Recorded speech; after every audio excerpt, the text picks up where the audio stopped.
பொறுமைன்னா என்ன? பொறுமைன்னா நம்ம ஒண்ணு விளங்கி வச்சிருக்கோம். யாராவது அடிச்சா வாங்கிக்கிறது, அல்ல அமைதியா இருக்கிறது, யாராவது திட்டினா ஏத்துக்கிறது, அதுக்கு பேரெல்லாம் பொறுமை இல்லை சார். பொறுமை அப்படின்னு சொன்னா, தேங்காய் மரத்தை நம்ம நட்டு வச்சோம் அப்படின்னு சொன்னா அது எப்ப காய் காய்க்கும்? வாழை மரத்தை நட்டு வச்சோம்னா அது எப்ப நமக்கு வாழைக்காயை தரும்? ஒண்ணுக்கு டியூரேஷன்ஸ் உண்டு. ஒரு பெண்ணு குழந்தை உண்டாயிருக்கா 10 மாசம். சரி, நமக்கு எதெல்லாம் தெரிகிறதோ புல்ல 10 மாசம் கழிச்சு வரும். தென்னை மரம் 5 வருஷம் கழிச்சு தேங்காய் காய்க்கும். மாமரம் 5 வருஷம் கழிச்சு காய்க்கும். இதெல்லாம் தெரிஞ்சு வச்சிருக்கோம், பொறுத்துக்கிட்டு இருக்கோம். அப்படித்தானே? பெருமானார் சொன்னாங்க, சபுர்னா என்ன தெரியுமா? நீ தெரியாத விஷயத்தில் பொறுப்பதுன்னாங்க.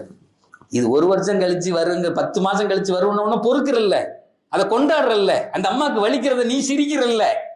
பெருமானார் சொன்னாங்க, சபுர் அப்படின்னா என்ன அர்த்தம் தெரியுமா? சிஸ்டத்தோடு பொருந்தி போவதுன்னாங்க. உனக்கு எதுக்கெல்லாம் டியூரேஷன் தெரியலையோ, காலம் வரலன்னு சந்தோஷமா இருக்கணும். என் நல்லா நிகழ்த்தி காமிப்பான், அதுக்கு பேர் தான் சபுர்.